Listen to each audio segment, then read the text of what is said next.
Hello, everyone, and welcome to Stepping into the State of Transformation. I'm Emma Fell, Research and Strategic Partnerships at the Public Sector Solutions Expo. And with me is Benjamin Taylor, Chief Exec of the Public Service Transformation Academy, who will be presenting our joint findings from the State of Transformation survey today. This webinar is designed to give you a taste of best practice and the innovative thinking leading the charge in public service transformation today, and considering where the barriers and opportunities are and how best to approach them. This webinar comes ahead of our respective events, the Public Sector Solutions Expo, or PSS, and the Public Service Data Transformation event, whose theme for this year is helping each other out of the crisis. Both events aim to support better practice in public sector transformation. I'm going to tell you a little bit about PSS now. So the Public Sector Solutions Expo is a free event for the public sector professionals in the UK and takes place on the 25th and 26th of June in London at the ExCeL. We are now in our 9th year of connecting market-leading solution providers with senior procurers, decision makers and influencers from across local, central and wider government.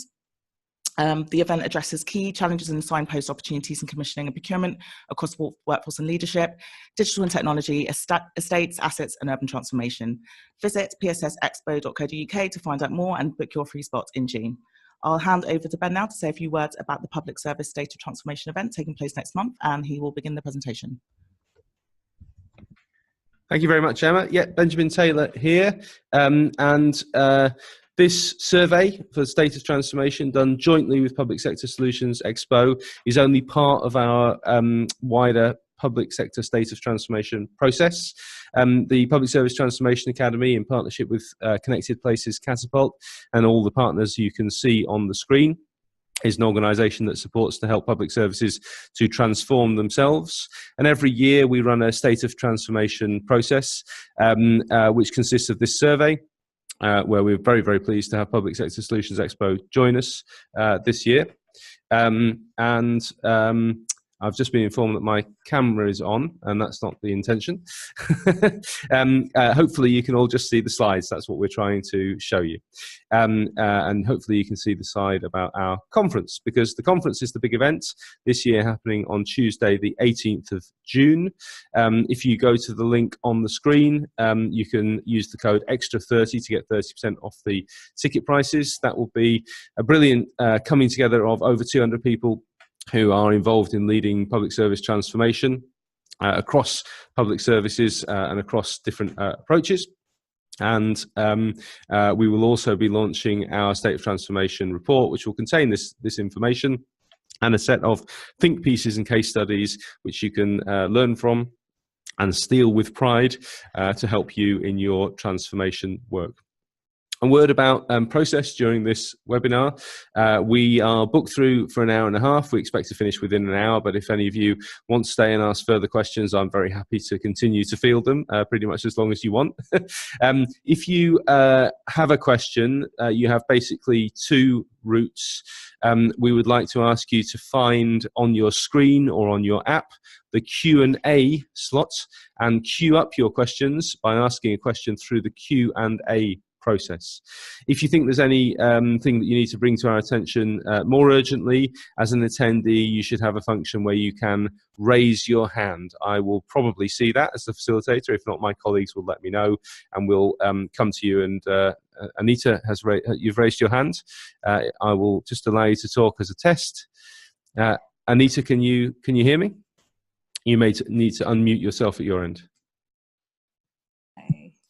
Hello, Anita. Did you have a question? Thank you for the webinar. So just trying the options, actually. Just wanted to try the option. And see. Brilliant. Okay, that's a wonderful example. Thank you. I'm going to. Yeah, it works. That's good news. I will mute you now, and I will lower your hand. But thank you very much for that unscripted practice and demo of how it works. Okay, so I'm going to dive in now quickly into the findings of our survey. So the first point, I'm going to bring in Janice Prentice, the Red Quadrant consultant who did a lot of the survey analysis, to talk about, I'm afraid this is the very short positive news section before we get into the traditional misery, to talk about why people take pride in their work in public services. Janice, are you there? Yes, I'm here. Thanks very much for that, Benjamin. So I think the first thing to say is that the quality and commitment of people working in public services really came through clearly in the survey. In spite of all the change and the pressure of austerity, then 85% of people still believe that public services are being delivered well. And you get a strong feeling of commitment and pride coming through the survey responses.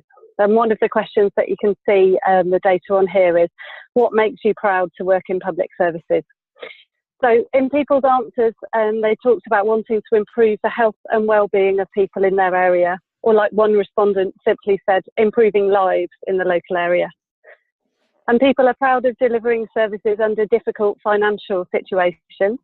Or to put it another way, as one respondent said, continuously doing more or better with less and less.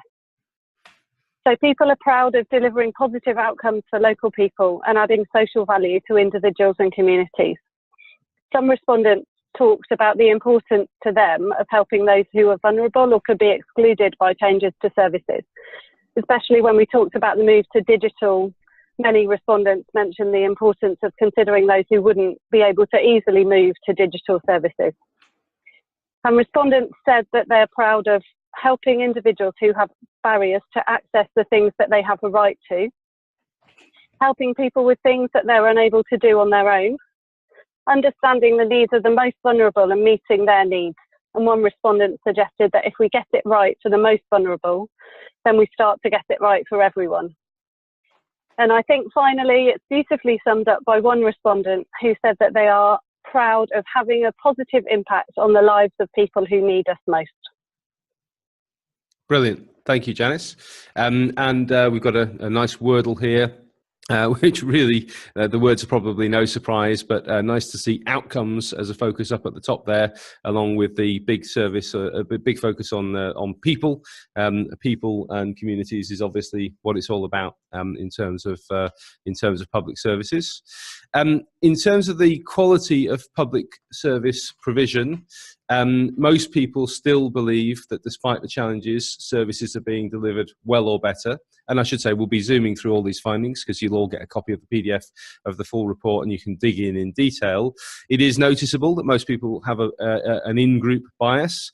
They believe that their organisation delivers better quality services than the sector in general.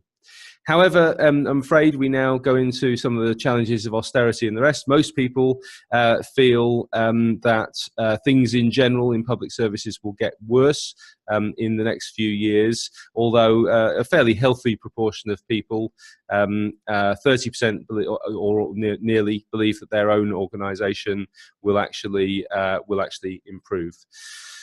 Moving into the challenges facing the sector, as is traditional, it really is finances, resources, which are the big challenge. What's really interesting is that collaboration is presenting as a really big problem in this year's survey, which didn't happen last year. It was more seen as an opportunity and a possibility last year.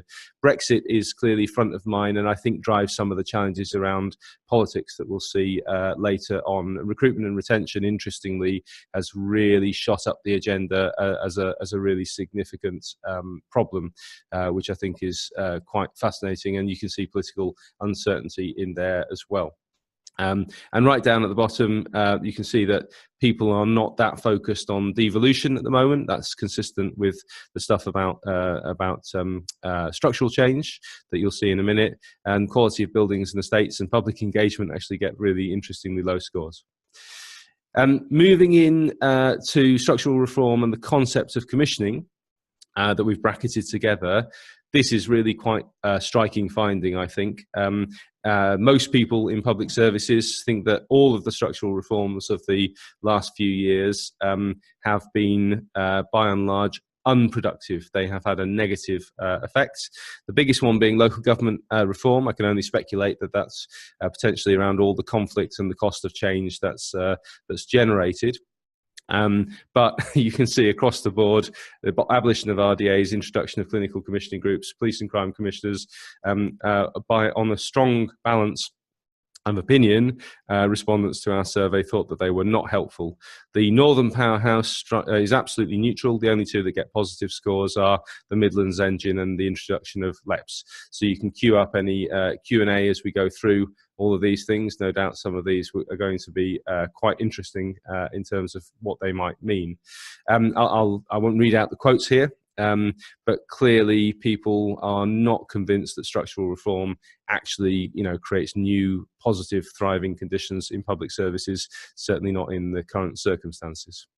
Sorry to say, as somebody who really believes in the possibility of commissioning, that people are still operating under very narrow definitions of commissioning, and the concept is not being received positively on the whole at all, which I think is really important. And as the organisation that runs the Cabinet Office Commissioning Academy, we see all the more value in trying to get the word and the good practice out there.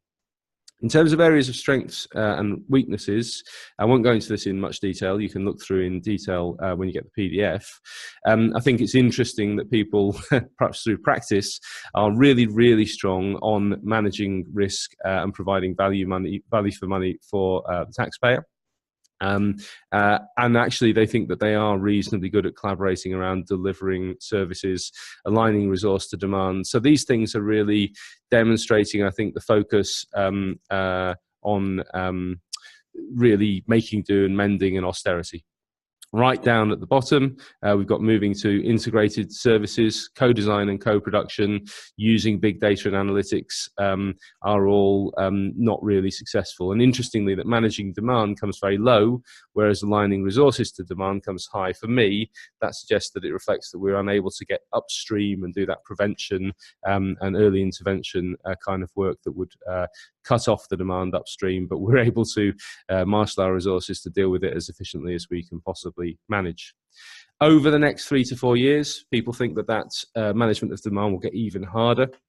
Providing value for money will get harder. And interestingly, they think that procurement of services efficiently and the stuff around IT and technology and big data might get slightly easier. But I think you can see that people are not looking towards a sunlit uplands at the moment. They're actually focused on how can we continue to squeeze out the other bits of value for money. Moving into digital, it's perhaps not surprising, but very strongly indicated that people see that most organisations see digital as very, very fundamental to their future. Nobody said it was not at all important, but a bit of a range, but a clear focus on how important digital is. But quite a strong focus in the qualitative feedback on digital not being a panacea, being very much it being very important how we do it, how we cut people out of the loop or build services around citizens. Most people expect digital to be even more important in the future, although interestingly not everybody, only 74%. So a continuing focus on real physical and people and community-based services, I would say. Some quotes here, quite important. People see that the potential of technology around people could be good if we can free up people to do more human interaction, but a lot of concern that people will be going through automated robotic processes. People think that technology shouldn't drive change, but will support the driver of better services, but clearly some fear about not doing digital right, and some real concerns about the people who find it hardest to get access to digital services. And over the next 5 years, a very strong feeling that services will be better, but there will be fewer jobs based on using digital. Views on digital technology and improvement, actually, automation actually improving efficiency were fairly mixed. Let's move into engaging with markets and suppliers, very central to the Public Sector Solutions Expo, and certainly something that we at the PSTA are very, very focused on. This quote kind of sums it up. Procurement is still not getting a good name, although there's a recognition that procurement people are trying really hard. the really stark thing for me here is 85% of respondents believe there's a significant risk to the sustainability of key suppliers. So I would say not only are suppliers at risk of going out of business, rather insidiously, markets are now being threatened as a whole. Most people agree that pre-engagement with suppliers is a very, very good idea. But people are not that convinced that procurement staff are able or at the moment optimizing the approach. And so we're pushed back somewhat to a cost-based decision-making process. And these quotes kind of sum it up. Public sector is improving, but the cost pressure on suppliers means that we're in a context of ongoing instability and risk.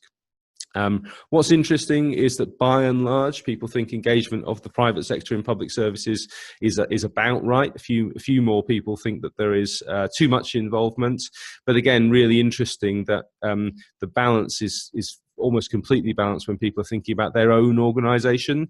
Most people think it's about the right level of private sector engagement, same amount, too much and too little.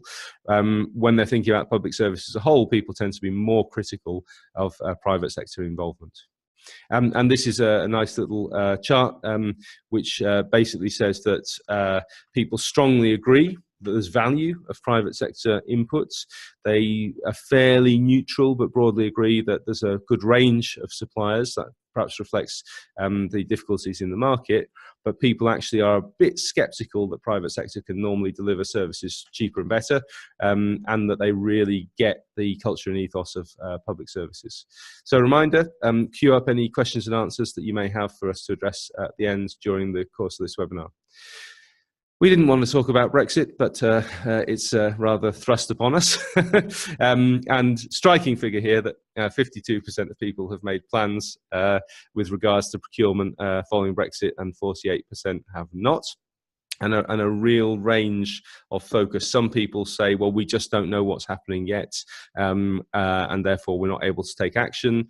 But quite a few people have some kind of a plan, some contingencies, some task groups, and are following the guidance. People are obviously quite concerned about workforce planning in the future, and future of grants and future of procurement are also scored highly. For me, the meat of this, the thing that drives our state of transformation thinking and our case studies and our think pieces, is what is getting in the way and what is enabling transformation at the moment. This gives you the word clouds on a page. Here you can see the drivers are around funding, digital budgets. I think the word lack in there is quite a big one. So we're being driven by a negative drivers on the whole, but digital is a possible enabler, and trying to meet the needs of our customers and citizens is important. Barriers are around culture. Lack is an even bigger word there, which I think is fascinating. Leadership and politics makes a big appearance for the first time in our survey. So these are the top drivers, and our methodology has changed a bit from 2018 to 2019, but you can see that cultural issues have kind of dropped off the agenda as positive drivers, and austerity, technology, digital and public pressure have really shot up the agenda. And for the first time, policy has appeared as a real driver. In terms of the barriers, cultural issues, even more consistent than before, really dominating the picture here as a kind of barrier to transformation. And here are some of the quotes. Cynicism about the people at the top. We've already done the easy wins. We don't have the overall vision, and we're not engaging with communities and focusing on assets enough. And I think that word lack in both of those wordles kind of sums that up. It's hard to take a strengths-based approach at this moment in public service transformation. In terms of looking to the future, this was a strong comment that we picked out. Tapered funding needs to be made available over at least 5 years to allow transformation to be implemented and embedded. A strong appeal to say, actually, we really need central support to give some oomph and put some backing behind public service transformation as a whole. But overall, in terms of looking into the future, austerity and reduced funding still dominate. Nobody expects austerity to be over. Newly this year, people are becoming slightly perhaps put into a condition of conditioned hopelessness. People don't actually think things will change. And integration as a subject, we may be good at working together, but actual integration of organisations has really dropped way down, right off the agenda. People expect continued reductions in funding and a reduction in size, reduction in non-statutory services.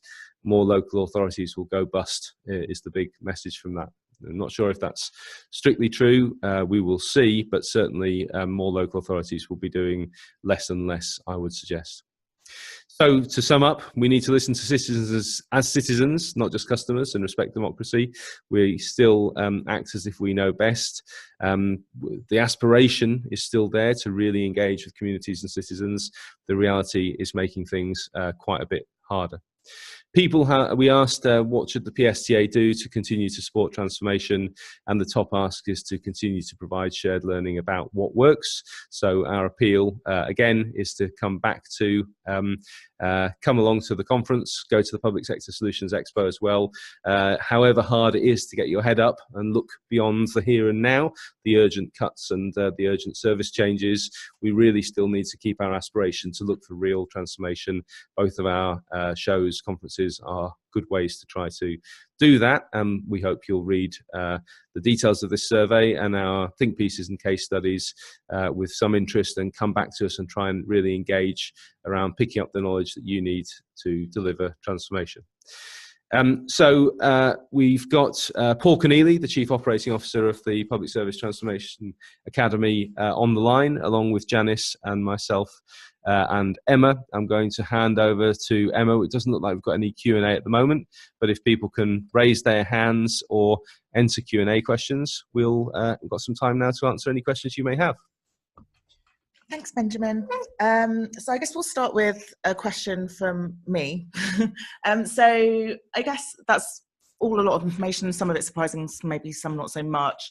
But what are the main takeaways in terms of good news and main leverage points for like positive transformation based on what you're seeing here? Great, thanks very much for that. The leverage points, I think, are really around stop with the structural reforms already, and we need to either mitigate the effects or Brexit is coming up as a real barrier, and these are all obviously central. I would say that real funding for supporting knowledge of transformation, even if austerity continues, is critical. I think the leverage areas are very clear, and there's two very separate ones, but they really need to be allied and to come together. And they are effectively community development, co-design, co-production, and asset-based approach on the one hand, and on the other hand, the technical ability to do digital data demand analysis, demand management. That's coming, but there's a risk if it's not allied with a strengths-based approach that it will miss the citizen, that it actually won't achieve the results. But if you can bring those two things together, a community strengths-based focus with really good digital and data understanding, I think you'll do really well. Okay. So questions coming in here. Yep, I have a question here. So what are the key messages for the leaders of public service transformation? So I think, well, just to rehearse a point, don't be tempted into structural reform. Key message is you are in a risk-based environment. You probably already know that, but more public service providers will collapse and markets are collapsing too. Organisations will go bust. Those are not great messages. Prepare for Brexit and for other chaos. And prepare for maintain a good balance of engagement with the private sector. But I think the culture change that enables digital and community asset-based focus are two really critical things. It looks like we have some questions in on the Q&A. Okay. So what is the take-up of Agile working as the true Agile manifesto and development of Agile capability within different local authorities? And that's from Stuart Bolton. Thanks, Stuart. That's a great question. We've sort of pioneered the use of Agile change in public services, and that's continued with us and with a spin-off from Red Quadrant Basis Limited. But I have to say that I think there is a strong undercurrent of people involved in transformation who really get the principles of understand, create proof of concepts, test, iterate, learn, allow people to be free to actually focus on the delivery. But at the same time, I think that's allied with most of the money and the spending has gone into very transactional, Scrum focused entirely on IT implementation. And I don't see a strong prospect of those two things coming together in one stream in the future. So I place more hope. I mean, the digital working has improved by and large, but it hasn't flipped over into a kind of real agile culture change. So I think more of the bottom up, most of the people who do transformation work are still doing waterfall, but there's a really strong current and people are starting to prove the case for doing iterative improvements. So I'm hoping that that will become more of a cultural theme over the next few years. Okay, thanks, Benjamin. I have another question here from a Tom Alexander. He says, very interested to hear your thoughts on how people in public service can stay resilient after years of this. It is painful for residents, but I am never sure the human cost of those people working in the sector is understood, particularly when hammered by certain sections of the media regularly. That's not really a question, but... No, there's a lot in that. But I have to say that in our work doing public service transformation in the PSTA and in my consultancy Red Quadrants, the word that comes to mind very often when we engage with people now is trauma. It's sort of pretty serious word. We're often finding at the operational level and teams of people who are trying to do transformation, they are quite traumatized by their very driving belief in the value of public services, and at the same time the conflict they're feeling with things being difficult for cultural reasons, with things being shut down for financial reasons, and with the real pain and challenges of the work on the front line, particularly in the people-focused services. But at the same time, you know, the big economic regeneration where those things get changed for political or financial reasons, people may have put years of their life into cancelled projects. So I don't want to over-egg it, but I think you're right that there's a huge degree of emotional stress. I think people are aware of that. They're supporting each other. They've got much better literacy about mental health and coping and those kind of things. It's a big topic, as is resilience. I mean, so sad that one of the biggest ways you can make money and legitimately support public service transformation is supporting resilience. It's necessary, it's vital, but wouldn't it be better if that problem didn't arise in the first place, if you see what I mean? What I am seeing, particularly in the last 18 months, is a resurgence of real organisational developments and a realisation that this has gone on too long. We've got teams in crisis, we've got people in crisis, we've got organisational change that is really needed. So I think that people are starting to address these issues as well.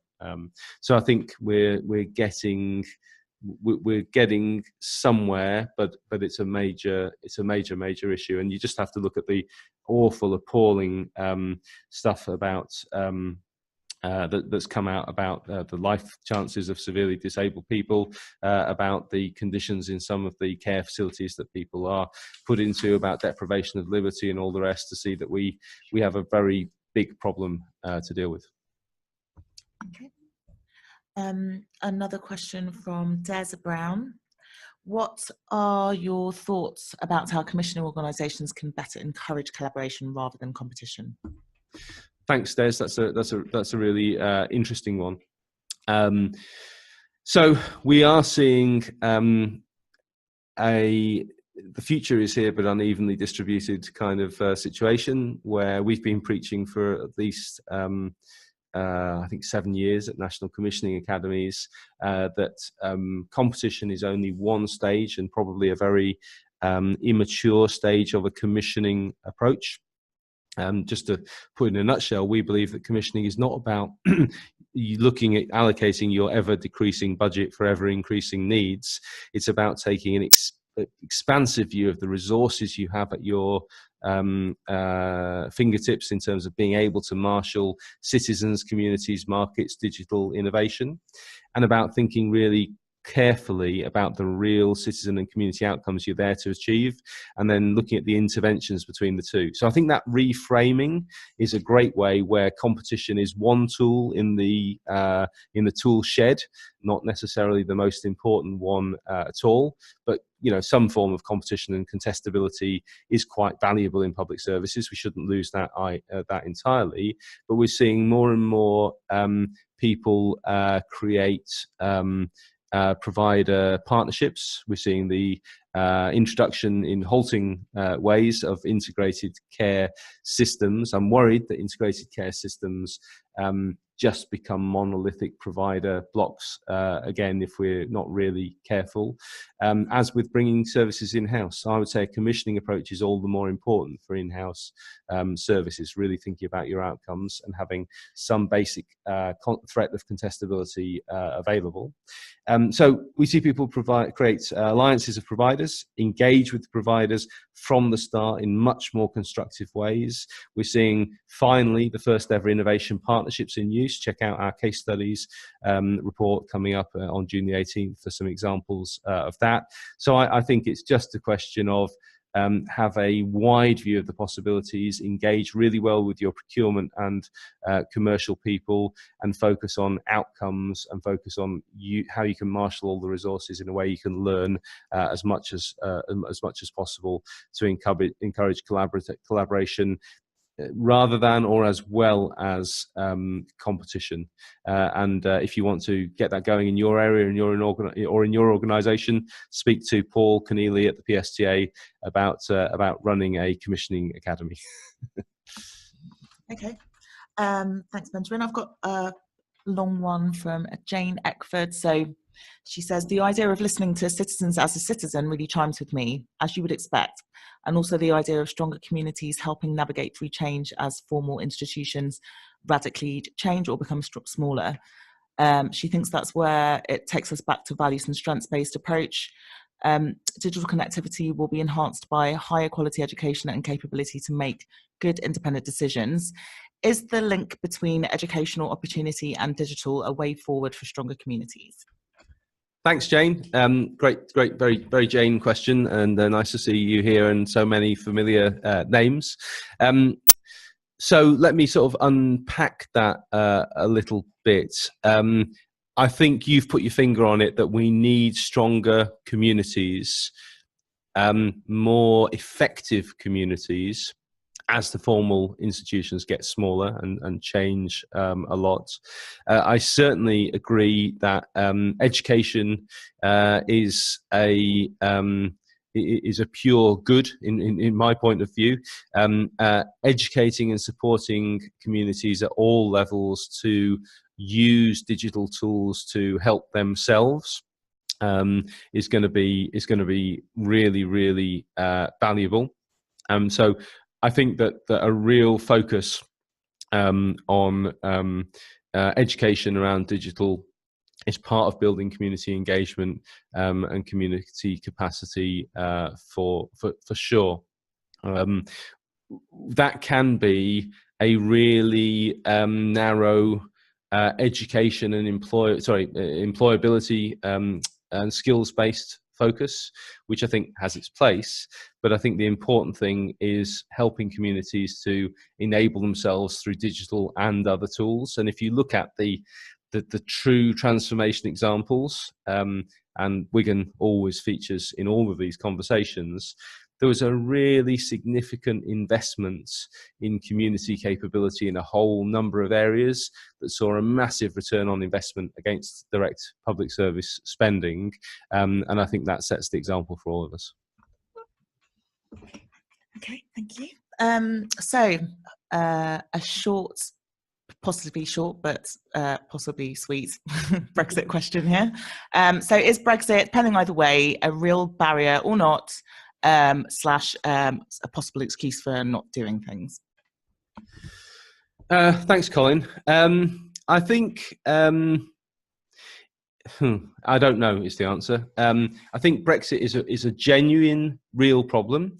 It could mean ongoing recession for the near future, as far as I can see. It could mean has already meant massive social disturbances. We were running a commissioning academy in Suffolk on the day after the referendum.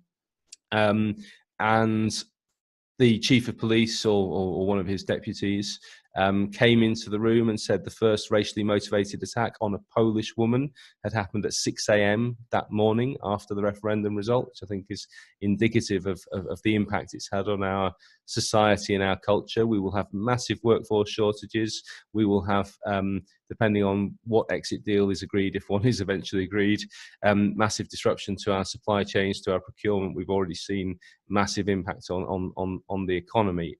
However, you're right.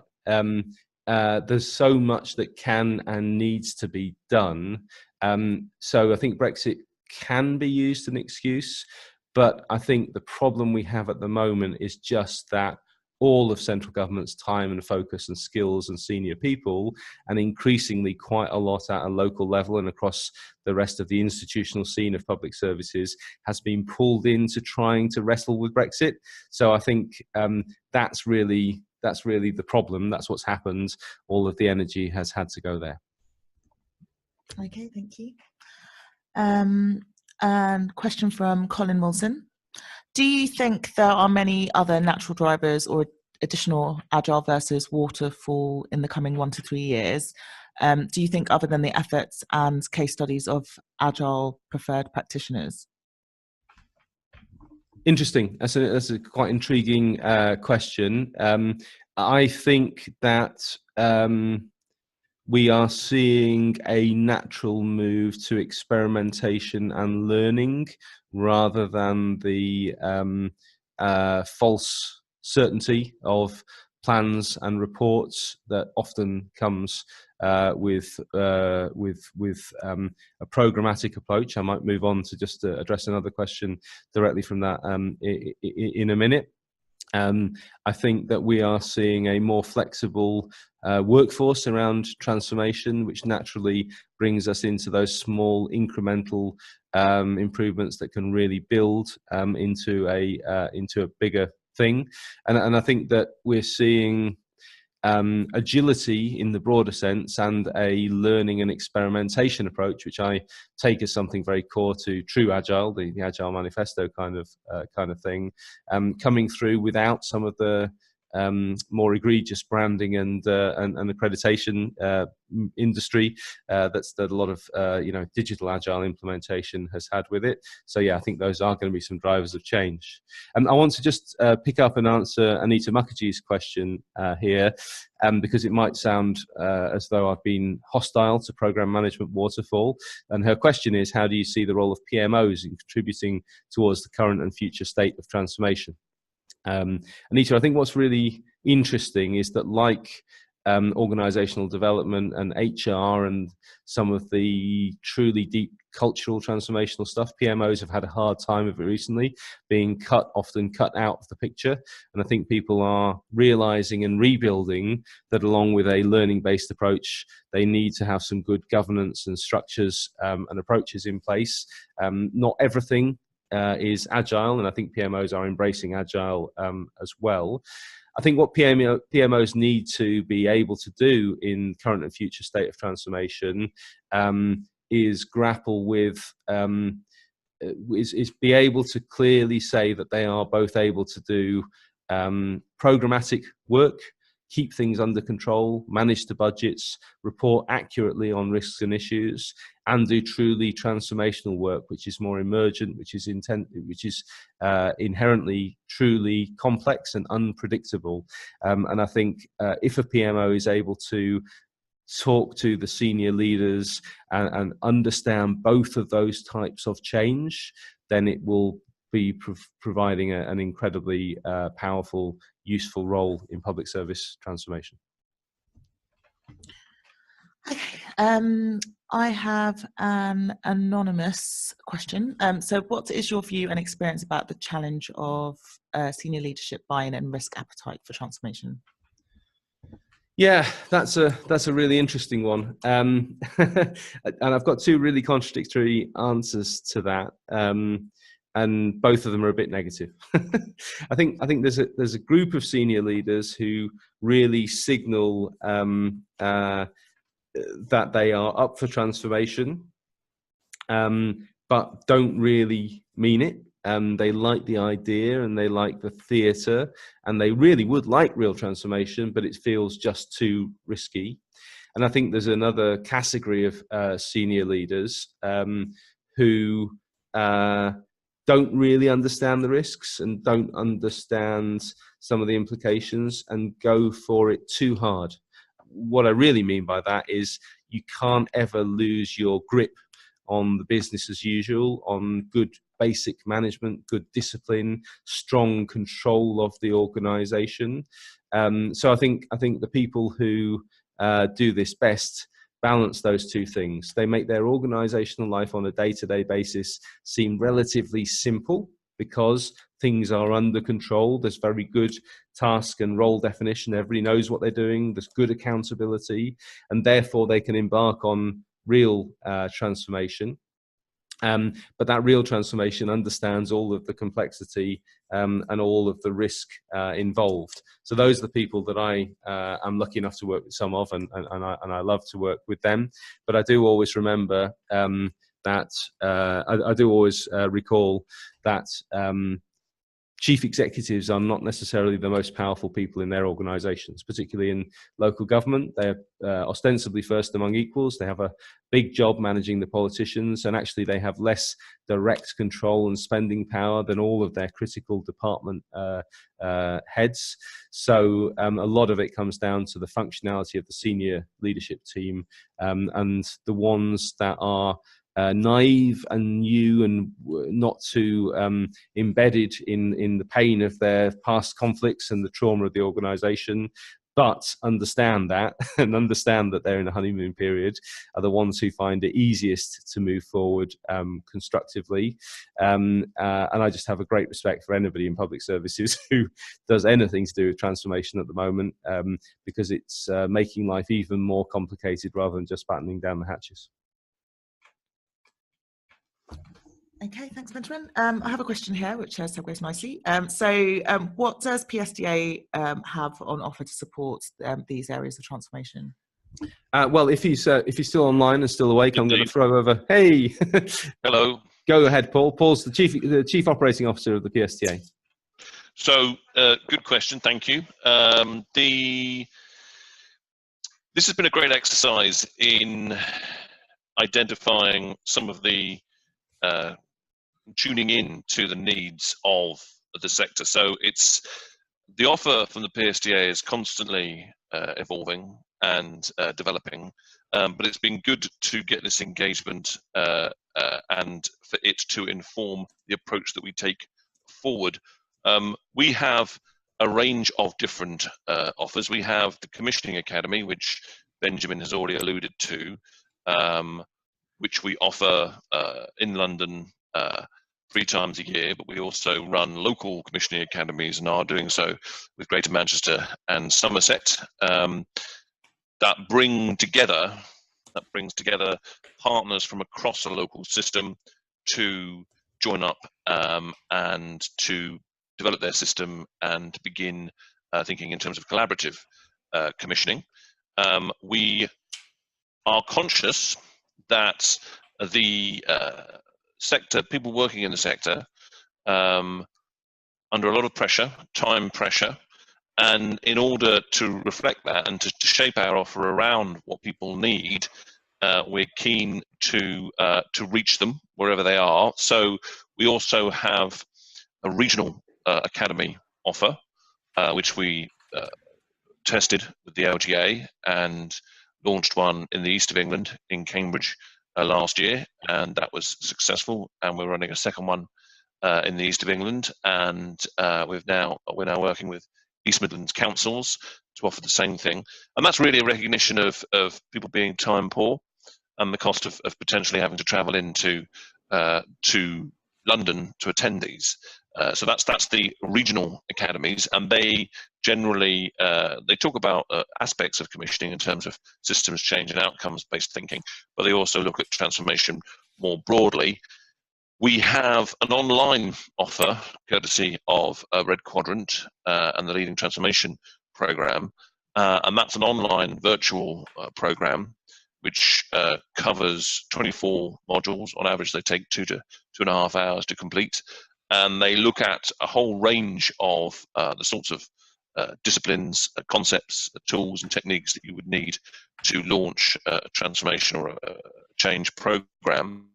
So there's a range of different offers there. There's one's an open application one in London. We have open application ones available in all the regions, those two together. and we have an online option. That's an area that we are very keen to develop further in.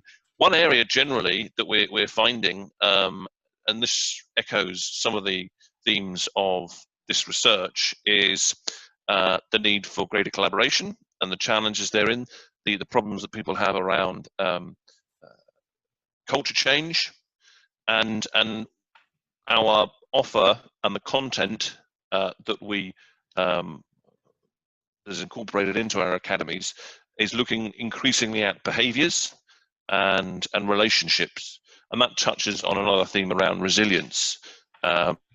What behaviours do you need? What mindsets, what mentalities do people need to adopt, and what works based on the science of behaviour and the evidence? So, but I'm also interested to hear this conversation, and some of the focus and some of the questions have been very, very helpful. We are also beginning to consider offering a one-day commissioning program, almost a taster session, Commissioning 101, to make some of our content more accessible. And we are also working with a partner, Fractal Consulting, to offer a 2-day simulation exercise, which may suit people who have been through the academy or are experienced commissioners, which allows them to manage the resources, decisions, data, and flow within a system, and experiment in a safe environment, see the consequences of their decisions. So these are all, if you're interested in any of these, whether it be the national program, the regional program, Commissioning 101, the online learning transformation program, or the 2-day simulation, please do feel welcome to get into contact with me directly. Thank you, Paul. So over to Emma for the last 2 questions. So we've got a couple of excellent questions to wrap up today.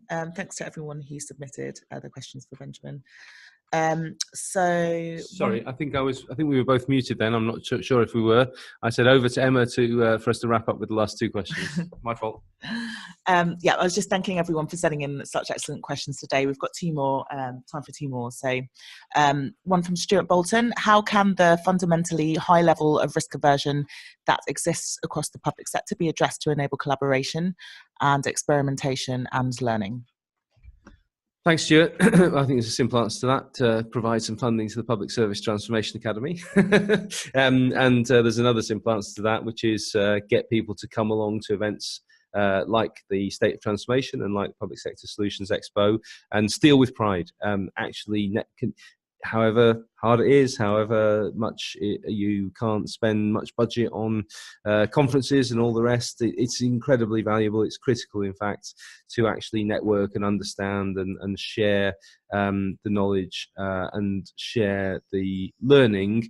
But I think we have to work together to support managed risk and to be really constructive when we see other people trying to do things that are hard and really help each other out of the crisis, as is the title of our conference and report this year. Okay, well said. And the final question is from Rebecca Gipp. What one or two things could everybody working within the transformation teams across public sector organisations do that would contribute to positive collective impact and improve some of the areas discussed today? Thanks, Rebecca. Great to have you on the call. I guess I would say two things.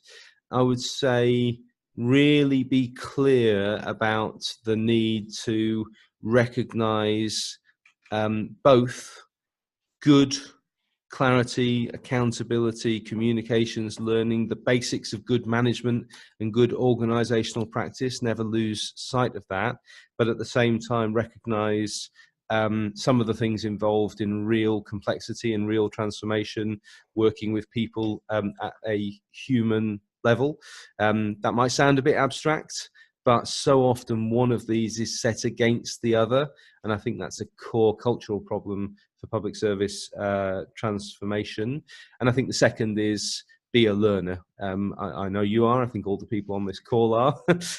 Actually keep yourself focused on the need to share, to learn, and to continue to develop your capacity. The leading transformation program that Paul mentioned, that's this online blended learning thing, and all the work that we do, we talk about having a tool shed of approaches. There's no neat and complete methodology for public service transformation. And there's no single approach that allows you to do a step-by-step way through, but you need a whole lot of tools and approaches at your fingertips. And in answer to the final anonymous question, we always prefer Ferrero Rochers to Cadbury's cream eggs. Apart from being better, they tie in with our Public Service Transformation Academy ambassadors. We offer free Ferrero Rocher to those who support our organisation. You want to say final word? Yeah, thanks everybody for listening today, and those who are listening offline, because this will be available on YouTube afterwards, and we'll be showing it across PSTA and PSS, I guess, platforms. So look out for that if you missed anything you wanted to overview. Brilliant. We're always happy to have follow-up and any questions. Our email addresses are all on this final slide that's been on the screen for some time. Don't forget to book now for the State of Transformation Conference and for Public Sector Solutions Expo 2019. We hope to see you all there, and thank you for so many people for joining us and for staying on the call. It's been an awful lot of fun. Thanks, everybody. Bye.